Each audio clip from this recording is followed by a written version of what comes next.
one.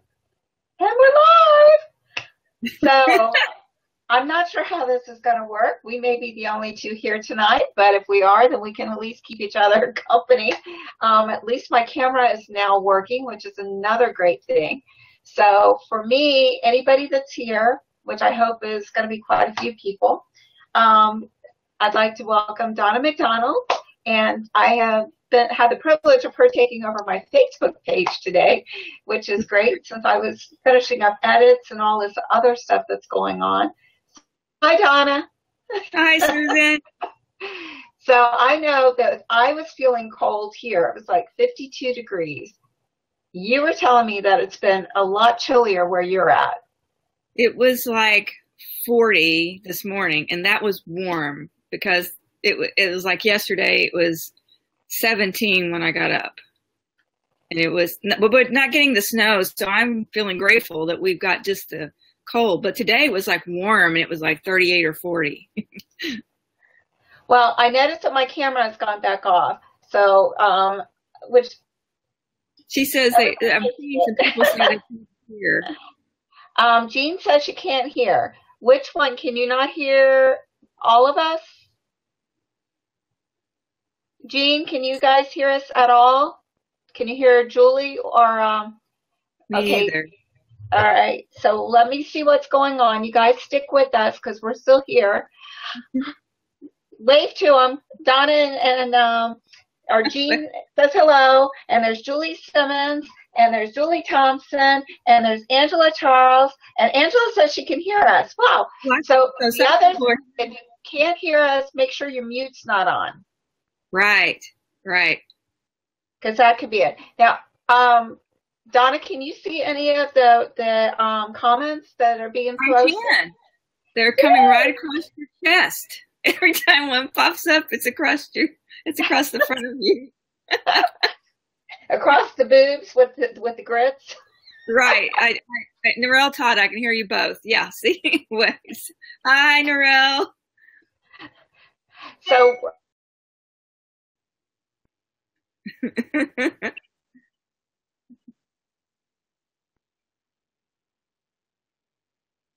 Up on tonight. I didn't. Lipstick on.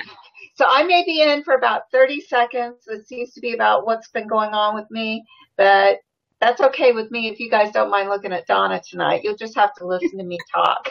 Well, you're moving along now. I can see hand motions, everything. Whenever I talk, I always use my hands. The kids used to always time me as to when I would knock off a drink or this, that, or the other. So Julie Simmons says she can hear us. Of course, here I go. I'm faded back out. We got somebody from Puerto Rico. Patrice from Puerto Rico. And I'm waving. You can't see me, but I'm waving. So, Donna, tell us a little bit about all of the different things. Now, you've got this brand new series out. I do. And kilts. And I love the fact that you bring in so much humor, especially with everything, day to day, you open up anything and it's like, there's so many people writing a lot more of the darker romance.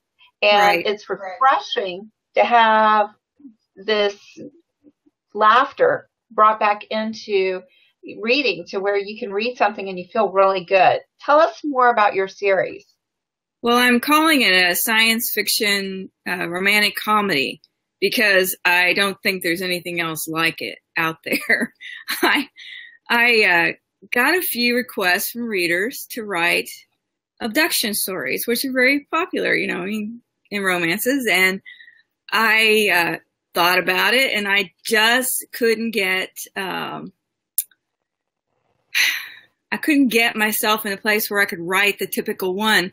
And then I went to a conference in Canada, and I was sitting in the Ottawa airport, and I saw there was the TV had a French newscaster on, and behind them he was showing like a fire and ambulances and fire trucks and all these things, and he was speaking in French, and I don't speak French.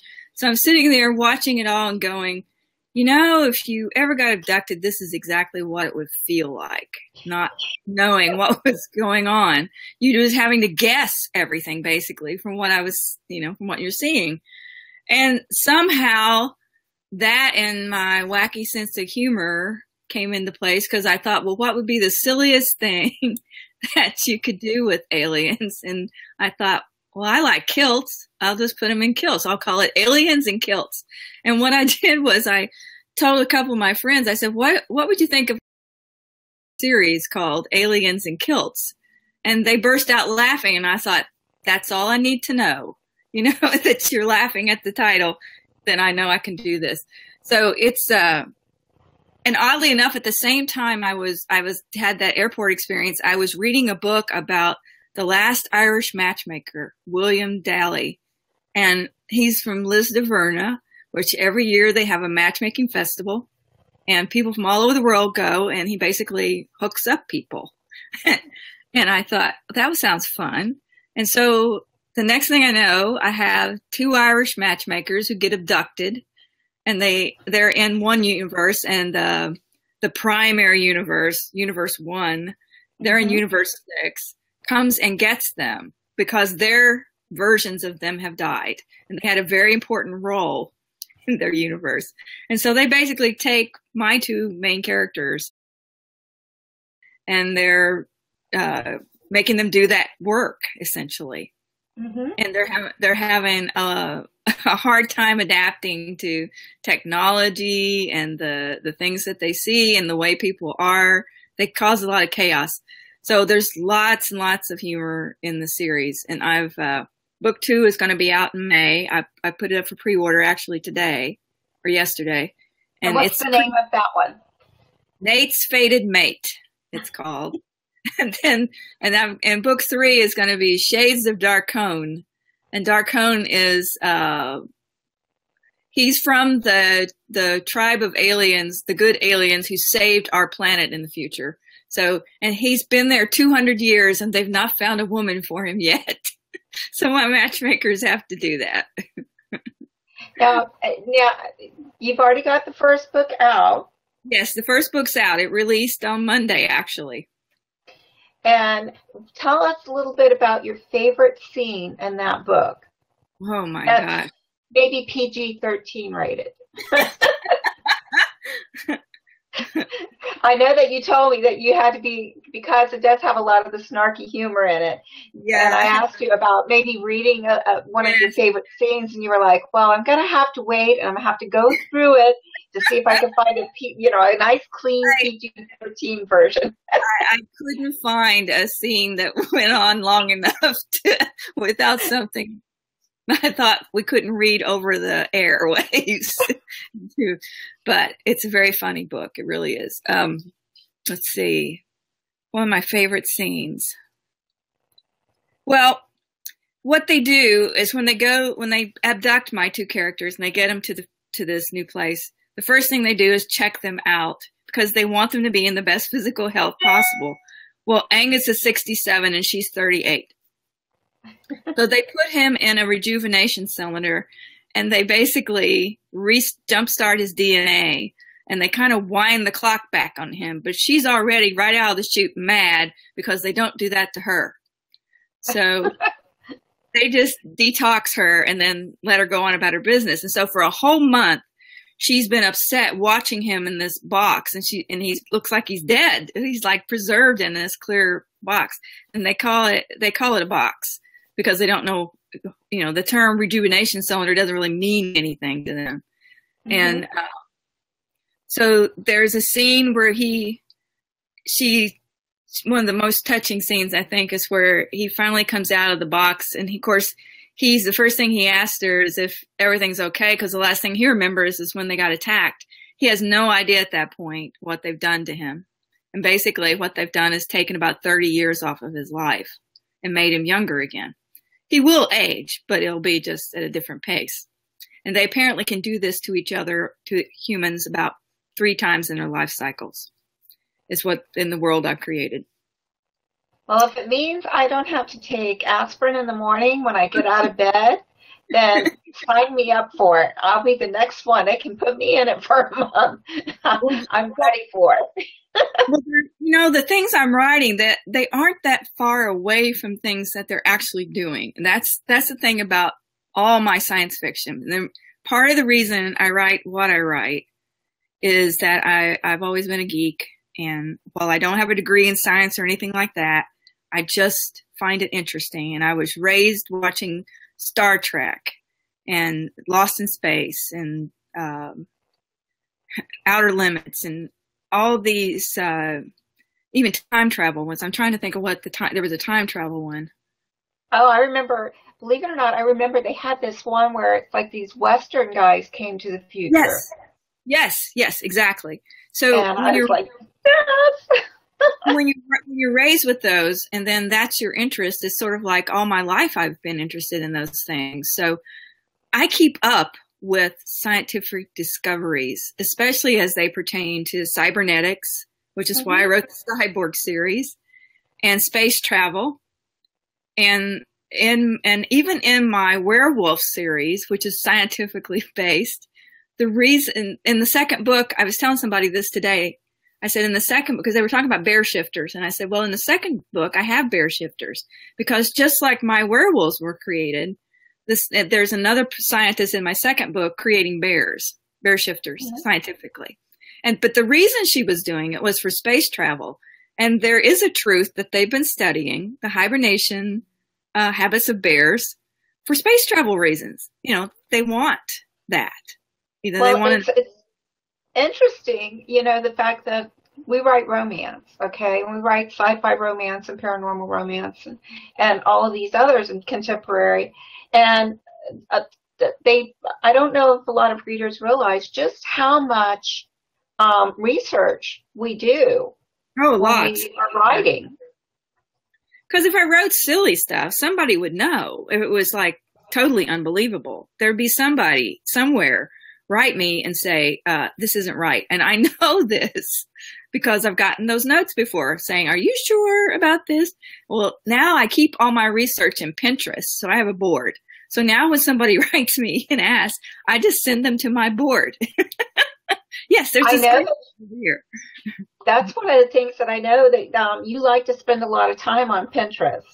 So, I do. You know, that's something else if everyone is interested in it. Pinterest is like one of those dark holes that if you're not careful, you get sucked into and like, you know, 6 hours later you pop out and you're like, what happened to the day? It's my magazines. But instead of ripping the pages out I'm interested in and throwing the magazine away, I get to just pin that little tiny piece of it that I want.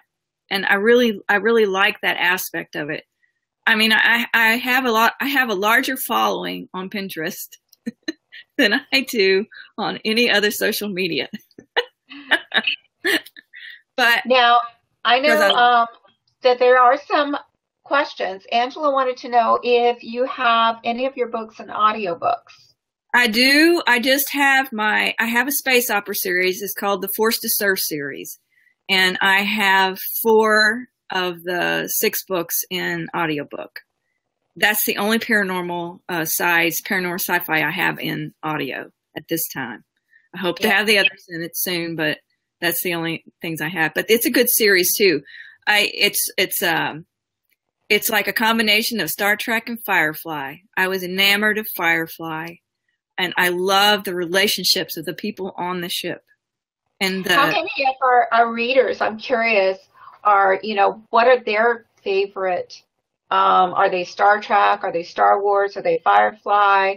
You know, Steve, it's funny, my husband and I, Steve, went to the movies last night and we saw Beauty and the Beast. And he was surprised because for some reason he's like totally out of it.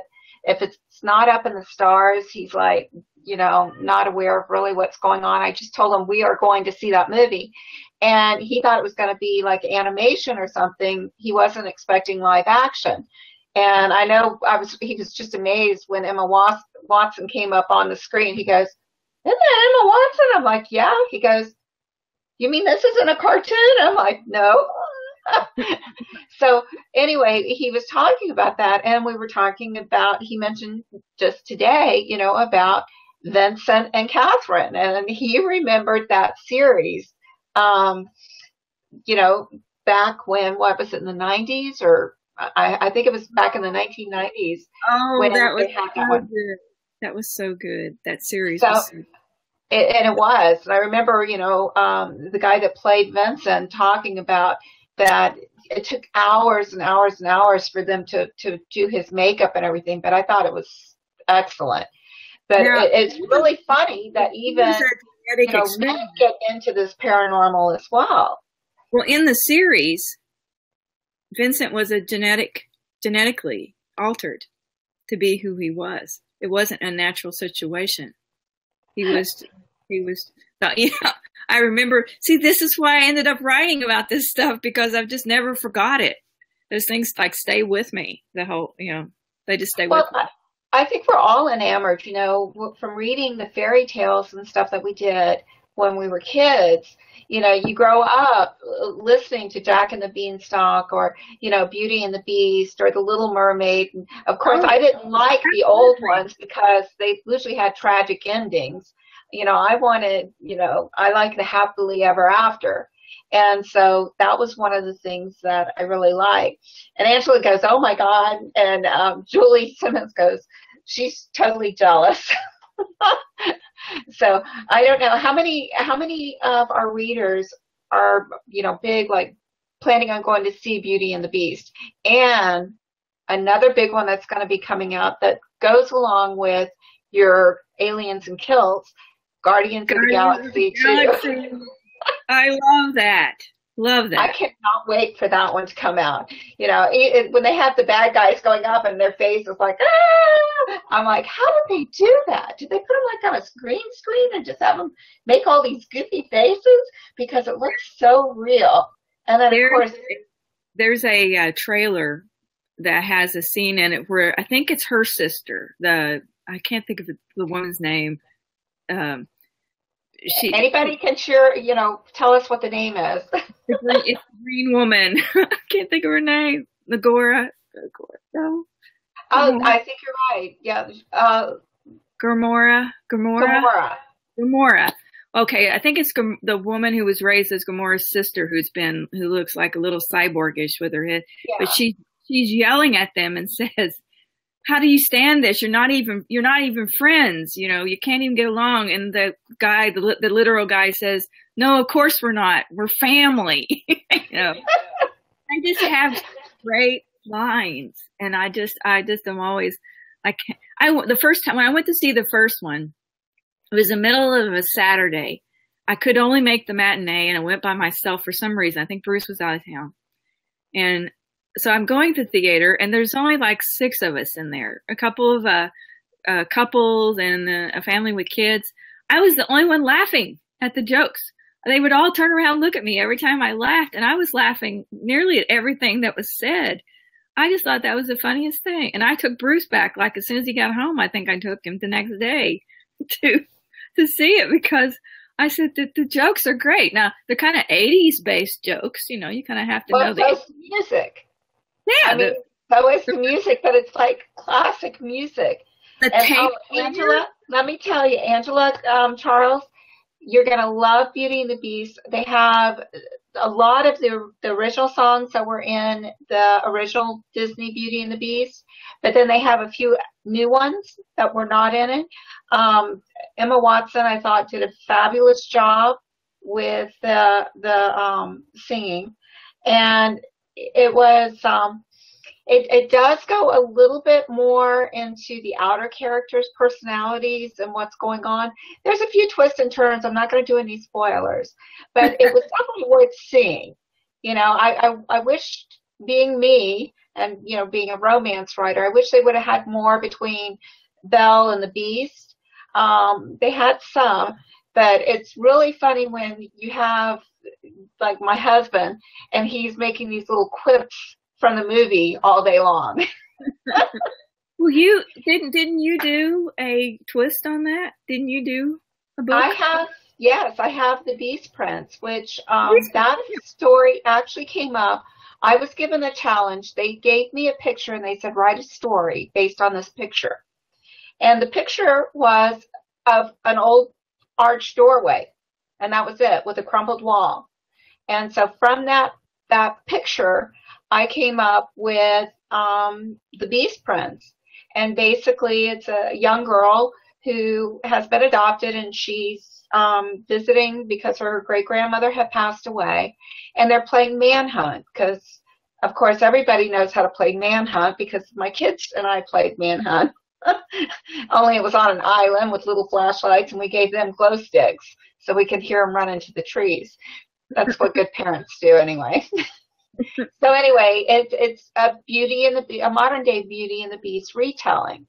And so, it's interesting how we see different things, but I always wanted that relationship, for them to explore the relationship more in the Disney version of it, which I've always been, I think out of all of the fairy tales, Beauty and the Beast was always my favorite because they do get together in the end.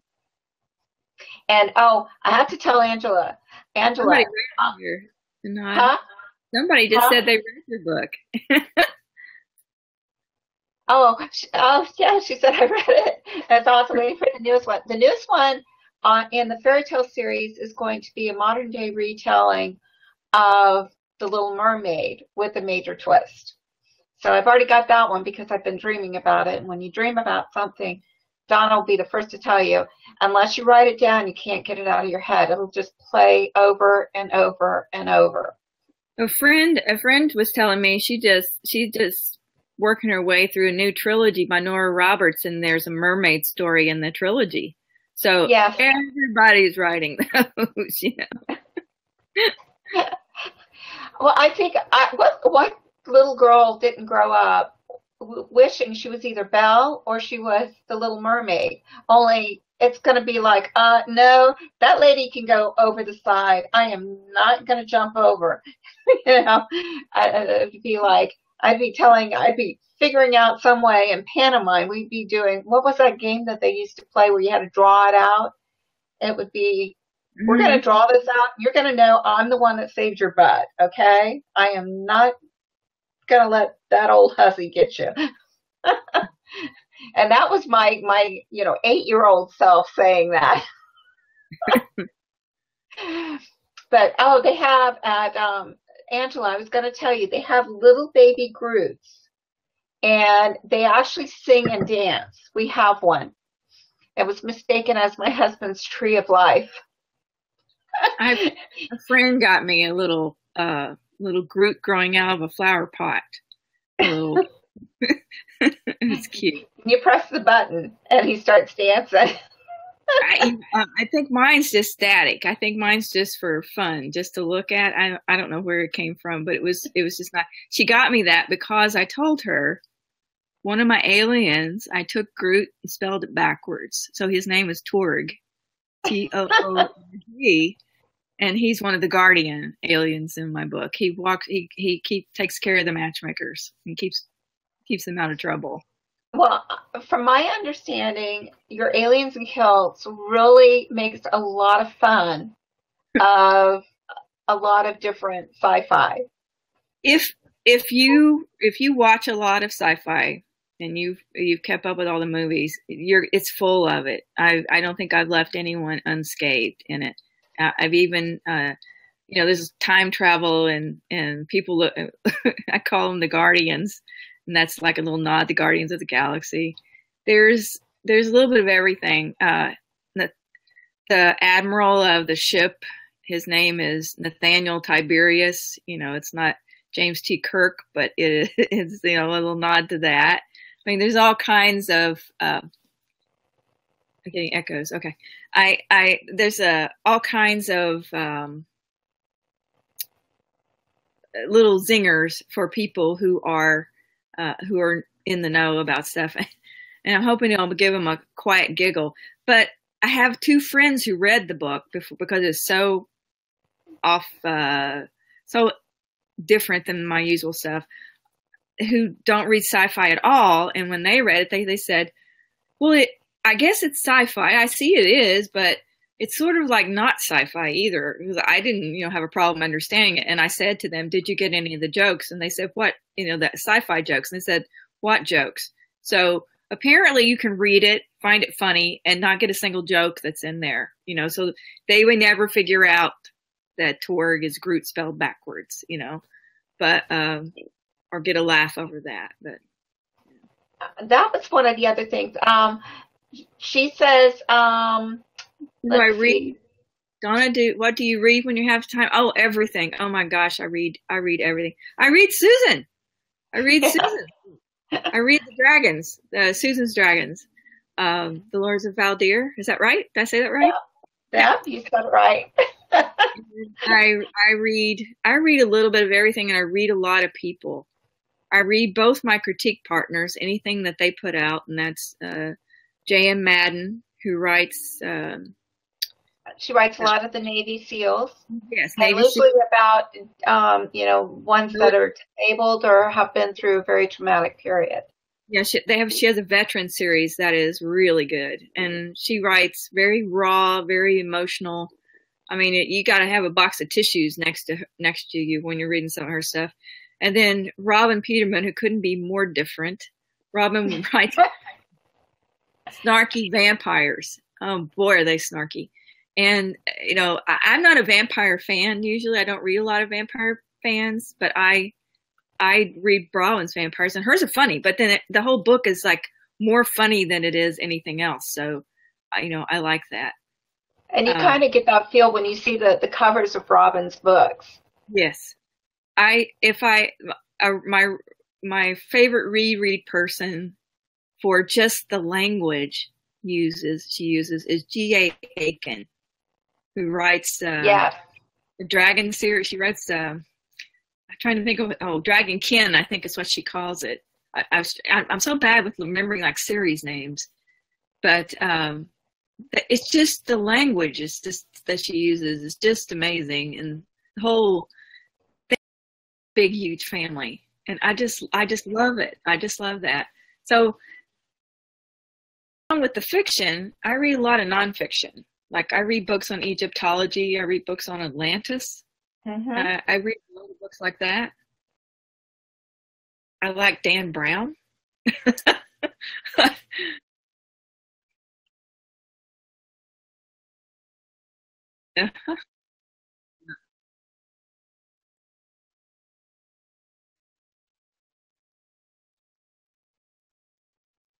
I like Elizabeth Gilbert too. She wrote Eat, Pray, Love.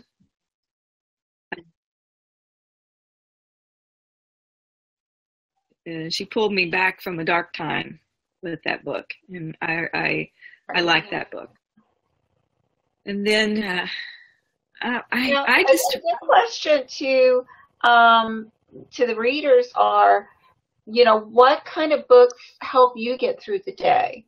What do you look for when you're looking for books? I know I have, of course, you guys are reading my books, and part of my books, I deal with a lot with the family and the friendship and the relationships. I really love the different characteristics and the relationships and the interactions between the characters. And I do too. And that's one thing that you and I have a lot in common with. If you were to pick like your favorite book, which they say you never do because it's like picking your favorite child. It is. Which book would you say is your favorite? Usually I say it's the one I'm working on because you have to, be in love with that one to keep going on it. But let me just say that if I had to pick a favorite character I created, it's probably on the contemporary side. I don't, because of what we write together, I had a whole publishing life before that, which where I wrote contemporary and with older characters. And there's a book called, in my first series is called Never Too Late series. And the second book of that series is called Dating Dr. Notorious. And she is a sex therapist. and she is one of three older women friends, none of whom, when the series opens, is married or in a relationship. And the first woman in book one, she's turning 50, and she's a retired model. She's a businesswoman. She's got everything in her life, but she never found Mr. Right. And so she's asking everybody, is 50 old? How old is 50? And when I wrote that, was 51 myself. Well, let me tell you, 50 is the new 30. So if they say you're 50, like I'll be honest, I'm 53. So I'm really only 33, which I'd like to be 33 now compared to what I was when I was 33 then. And I'll deal with it. It's book 2 of that series, which is she's Dr. Regina Logan. But the reason is because I gave myself permission to say anything I wanted to in that book. I didn't stop her from being ugly. I didn't stop her from being nice. I didn't stop her from crying. I didn't stop her from doing anything. The entire book I wrote, I gave myself complete permission to let her be anything she needed to be. And through that, it was like giving myself permission to be a part of myself I hadn't been able to be before. And after I finished writing that book, I was liberated from other people's ideas about what stories should be like, or what I should write about, and all those other things. And I wrote that book in 2.5 weeks. I could hardly sleep because I'd wake up in the middle of the night thinking about it. Bruce would be there. He'd wake up and he'd say, he would think I was crying when I was laughing. I'd be laughing because I would wake up and type and laugh and then type and laugh. And that's what I did the entire time I wrote that book from beginning to end. It was the funnest writing experience I think I've ever had. And it's also, I call her my alter ego character. I can totally relate to that because I've got so many books that have been like that. I know with Destin, I was writing it and the Draglings Valentine story, and Steve walked in the door and I'm sitting there and I'm just I'm crying ugly. And he just took one look at me and turned around and walked back out. It was like, okay, I'm not dealing with this right now. She's obviously having something going on. And is this real? Have a couple of story too. I mean, and we get that. We'll be laughing our heads off, or we'll be crying. Now, Angela goes, would y'all write a joint book together? And I think if I had to write, like if you and I were to write a book together, I think that we would have, the type of same kind of branding. That's one of the things you have to look at is, if you're writing the same thing, are you kind of you have to be on the same page. Otherwise it would be like totally bonkers. But and we kind of already have practiced that, Susan, because in a way, that's what the Magic New Mexico world, Kindle world, turned out to be, right? I mean, well, when you asked me, and I remember this so vividly, you go, would you mind if I wrote Topper's story? And you said, I could write it where she, it's just a one-up, like she's just like having an affair, or I could do a happily ever after. And I was like, if anyone could do justice to Topper besides myself, it would be you. You are the only one that I knew I could trust Topper to. And, because you got her sense of humor and her whole personality. And then your ability to write, romances for older women.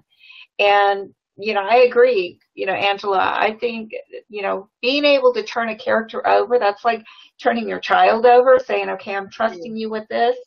And I told Donna, I said, make it happily ever after, and you are the only one that I could trust to do this. And you've written 2 Topper books now. Give them a little bit of idea of what those, and the fact that there's a 3rd one planned, I believe. There is. I'm going to do one for your 3rd or for your next release, a Kindle World release. The 3rd one, it's like if you write the 2nd one, you kind of have to do that 3rd one. It's like in acting or any other creative endeavor. There's the power of 3, right? The magic's there, 3. So you have to do at least 3. And I don't know, it's some sort of unwritten creative rule. You have to do 3 of something. So I love the premise of that series that Amazon made a Kindle World out of, where I did. Well, it struck me funny when you even told me about it. The same way that people reacted to I'm going to write a series about aliens and kilts, and people went, aliens and kilts. Because they couldn't believe I was doing it. Well, I felt like that about Magic New Mexico because you said to me, well, it's aliens. Well, the aliens come to this town. They're, a good alien was chasing a bad alien to this town. Yeah. But when they get there, it's all magical people. So it's like a witch and it's shifters and the sheriff's a dragon. And I was like, that sounds so cool. And I'm like, I wish I had thought of that idea because it's a really great idea. And so to be a part of that, and the witch was like, she's like the head witch in town. She's a little bit grumpy and a little bit, because people with lots of responsibility, they have a heavy burden to bear, right? And so they sometimes come across as being less than light and fluffy. And so I thought, I could do Topper. I could do Topper pretty well.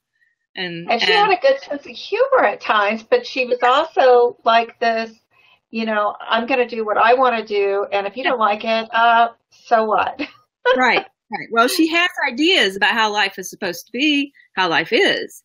And so that was fun. But I had a lot of fun creating a guy for her because I said, well, she has to have an alien because she was just like, when Lacey, her niece, got one, I thought, well, that's not fair. If we're going to put Copper with somebody, it had to be an alien. And so I thought, So I got an older alien who was retired, and he was on his retirement job, and he didn't really want to do all this, but I can't remember the reason I gave him, but he had to be the one to come to help out. And he's from an ice planet, so he gets this idea in his head that he can't travel there with clothes on. And they try to tell him that it's okay, but he won't do it. So he arrives at the town through the portal naked, and he's, because he looks pretty good. And so the whole town is like, he's naked. And then, of course, she bursts out laughing because he's naked.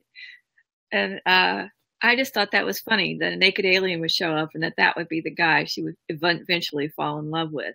And I thought that's as crazy a premise as I could come up with for your Kindle world. And it worked out perfect. And then in the next story, you have her going on her honeymoon. Yes. So she's feeling guilty because he lives in the desert with her in New Mexico. So she takes him to Alaska for their honeymoon for a dog sled ride.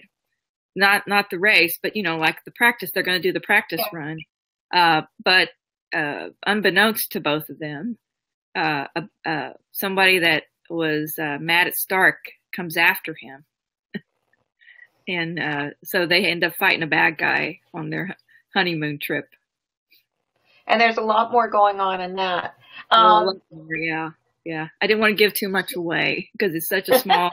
Those little novellas, they're such a small little book, and you could say two things and probably tell the whole story. So, I don't know. I know Sinead said last weekend she read part 2 of the Draglings Halloween, and that she loves all the dads. And that would be my Night of the Demented Symbiotes.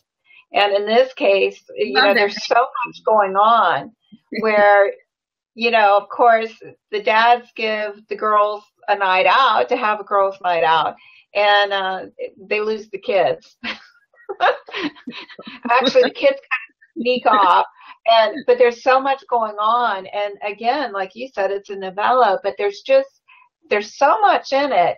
And yet I love the fact that, when you're writing books like this, you're pulling out those character personalities. You're making it into a 3-dimensional world. Actually 4-dimensional if you're really good, because you can almost make them feel like they can smell the sense going on around them.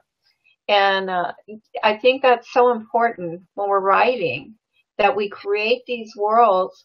And I like to make a comment about the fact that, when I write, I try to make it interactive.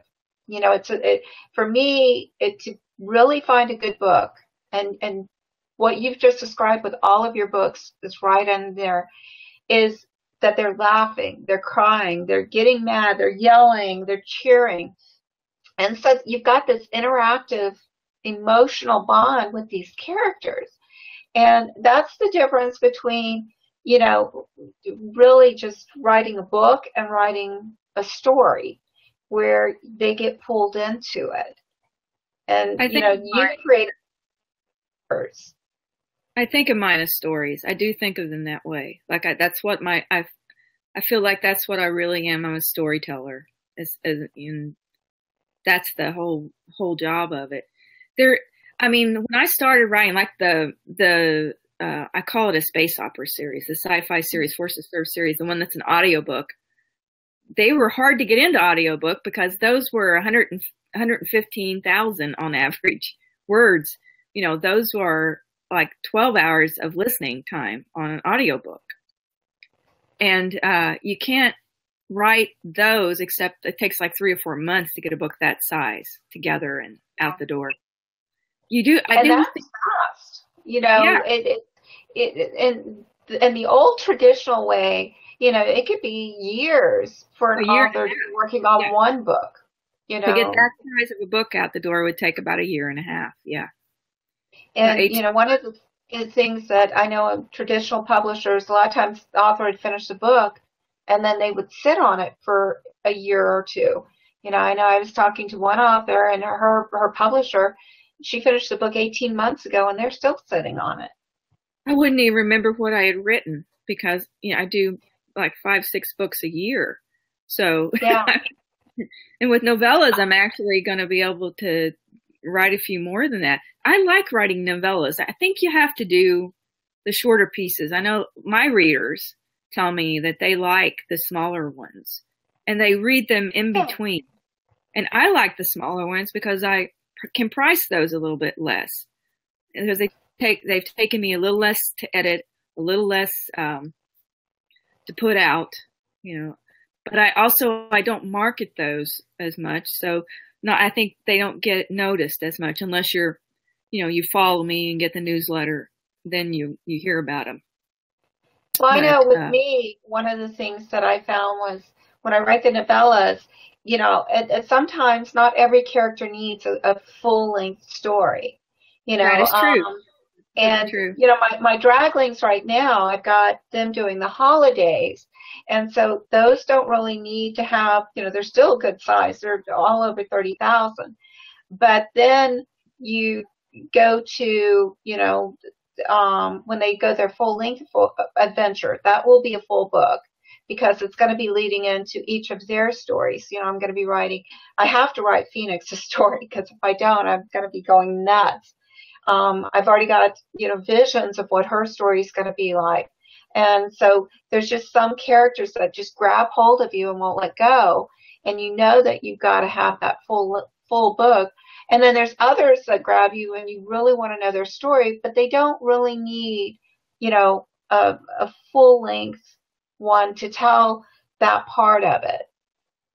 I think that's especially true if, like, and I'm pretty sure from what I've read of your work, I've read 2 series. Mm-hmm. And Gracie's Touch is still like my favorite. It's the sci-fi book I give to people who say, I don't read sci-fi. And I'm like, well, here, read this one because this is your best entry to sci-fi that you can get. And it's a great book. So, but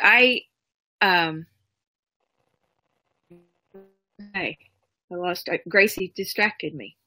Well, I know Gracie is one of mine. I end up writing Gracie and Hannah at the same time because I couldn't stop thinking of Gracie's story.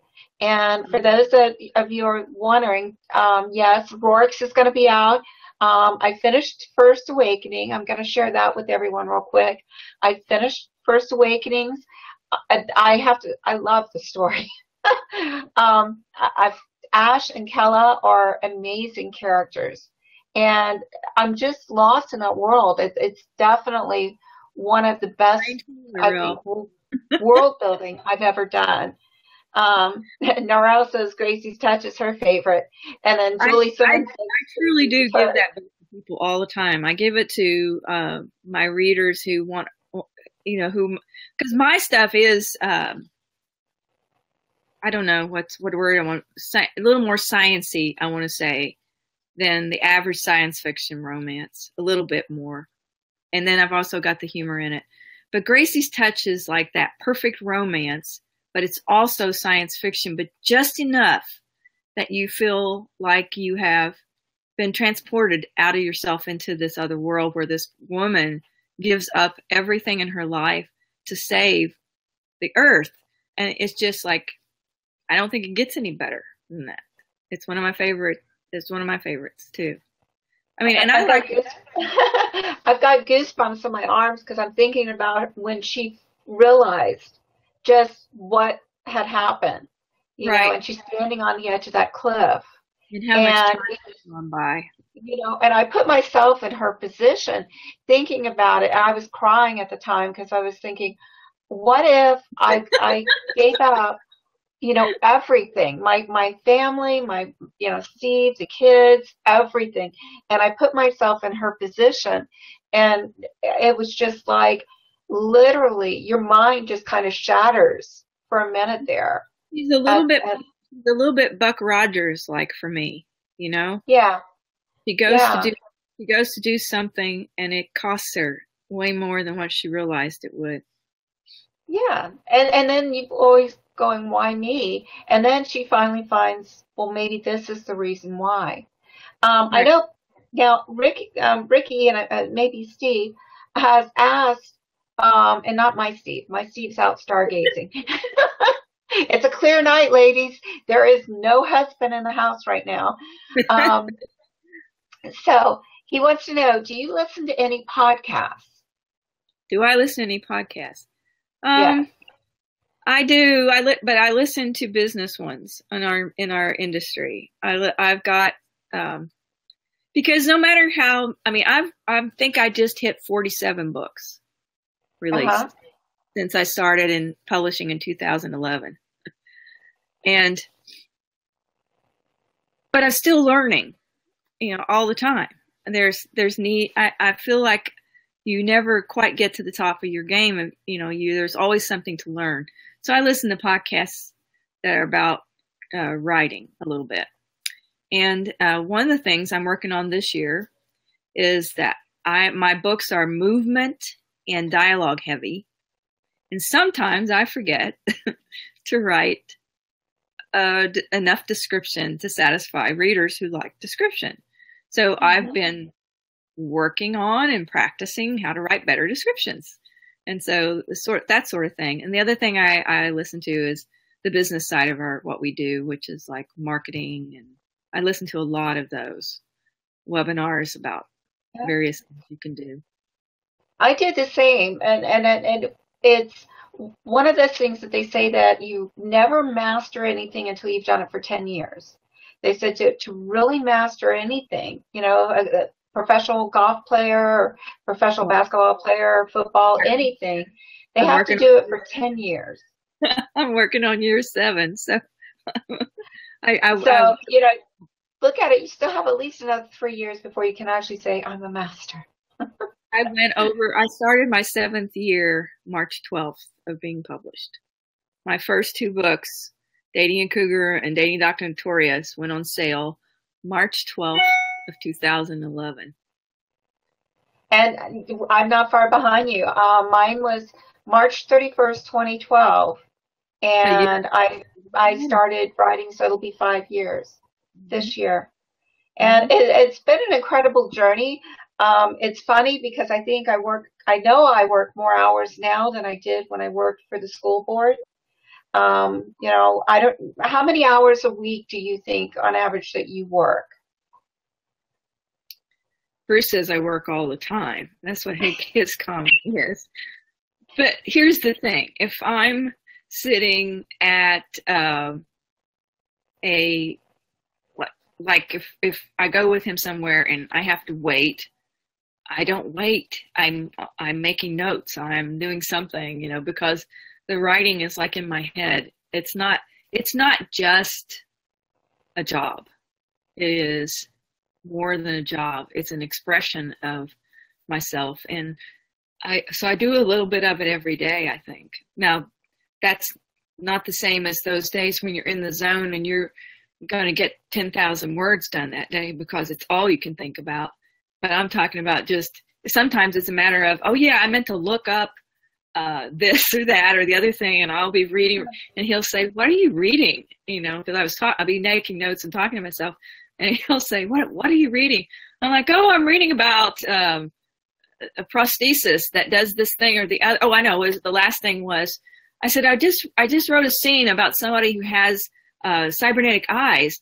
And I said, I think I read an article somewhere. And so I'm looking for the article that prompted me. And I said, the cybernetic eyes in the article were amber, and that's what color I made my eyes on the cyborg I just wrote. That's the sort of thing. So that's like, it's like that never goes out of your head if you're working on a story. And they do kind of feel real at times, those people do. Very much so. And I know exactly what you're saying. Steve is usually like this morning. We went to Home Depot because he needed to get a part that he had broken. And he goes, "Are you staying?" And I'm like, "Yeah." So, of course, I'm in the car in the parking lot with my iPad, and I'm working away. And he finally comes out, and he just took his time. He says, "Did you think I got lost?" I'm like, "Oh, you were gone that long?" Yeah, right, exactly. Because then, I'm a perfectly patient person because I'm sitting there doing what I'm doing. It's just that's the way it is. I saw Narelle, I think, put a question up about, are there any genres I wouldn't write? Yeah. Genres, I wouldn't say I would rule out a genre, but there are themes that I'm probably not suited to write. Like, I can't really go too dark in a book. I've had a lot of dark stuff in my life, and I want lightness. I want laughter. It's my commitment to entertain in my books. That's what I want to do. I just want to make people laugh for a couple hours and forget about the fact that they've got a huge electric bill to pay or whatever. To give them just a break, that life is hard enough. And so I really don't want to write the hard stuff. I think there are plenty of authors who will write that. I agree. About the only genre I think I just couldn't probably get to is horror. I don't think I could do a horror book. I'm not well suited for that. And I'm not, I also, and when it comes to the romance, I'm not into things like BDSM. I couldn't write that. And if I wrote BDSM, it would be it would be like the Benny Hill of BDSM. That's what I would end up doing because I could not keep a straight face and do it. I have an author friend who, he's a guy and he writes romance, and he told me, he said, well, my wife and I decided we were going to write an erotic romance. And he said, so we tried, and then we would read it to each other, and we couldn't do it without a straight face. We kept cracking up, and we thought, we're never going to get through this. And she said, no. So she gave him the story and said, here, you finish it and do something real with it.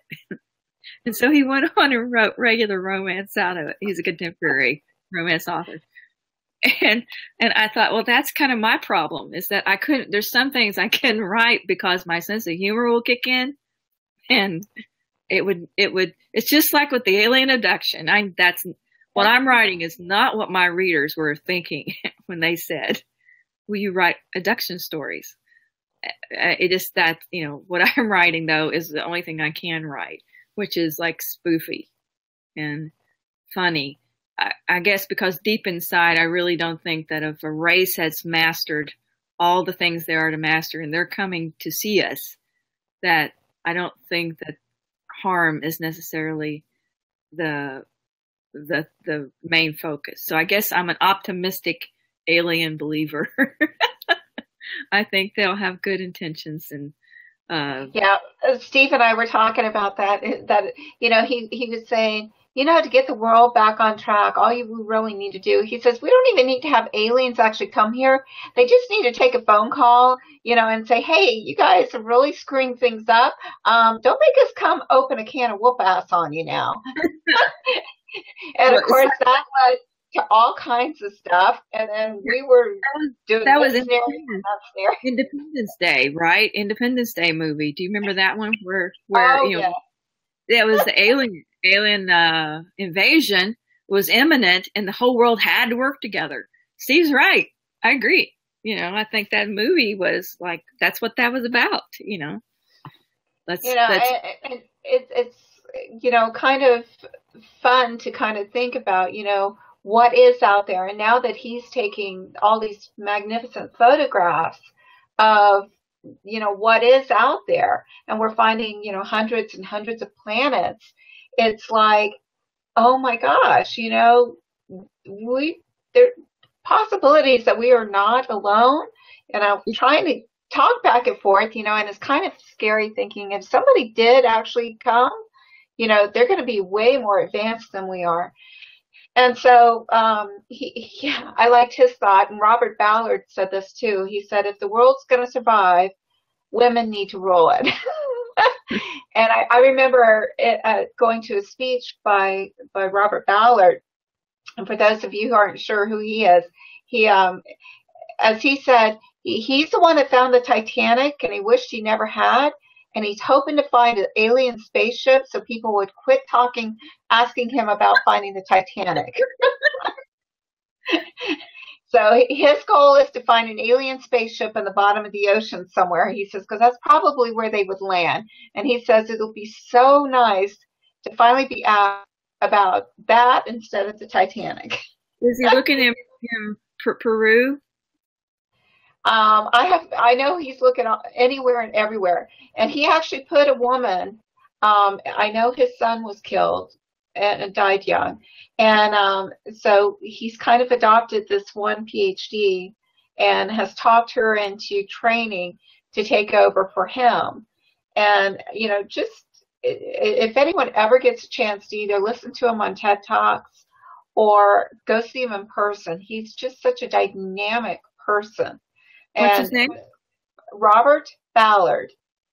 Robert Ballard. Okay. Yes, I watched this. This may be answering the podcast question, but I don't watch a lot of podcasts about stuff. But I watch TED Talks all the time. I love TED Talks.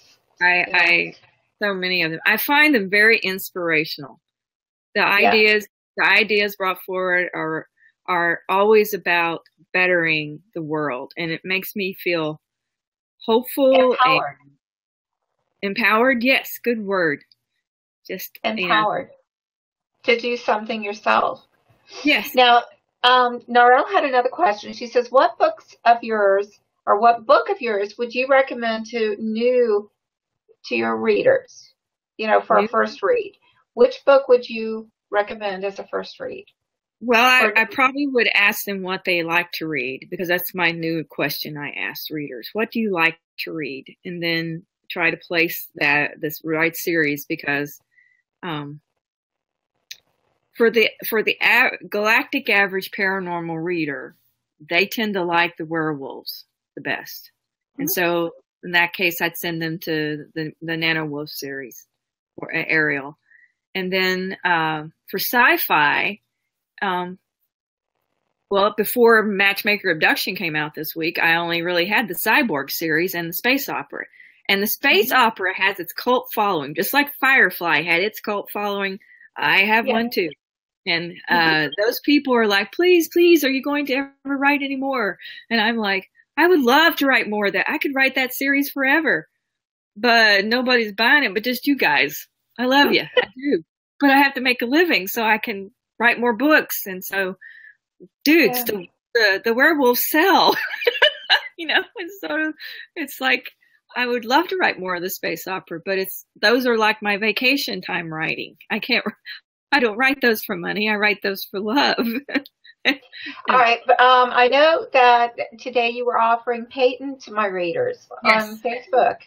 And so do you want to let them know a little bit about Peyton and then, where they can download it?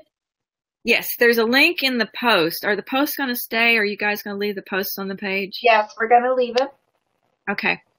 There's a link in the post on the page. And it's the Peyton is on sale. It's on a bargain right now for 99 cents. But I've got a link that they can get a free copy. And that's what's in the post about the cyborgs. And you can tell which post it is by the cyborg one. And a lot of people went and got the book today. So if they go find that post, they'll find that link. And the number is high. So, unless you have like 1,000 people, there's going to be plenty of copies of Peyton to get. Peyton is the first in the Cyborg series. The Cyborg series is about a woman. It starts out telling the story of Kyra Winters, who is the scientist who helped make cyborgs. She is one of the two original creators. Her now deceased husband was the second creator, was the first creator, and she was the second.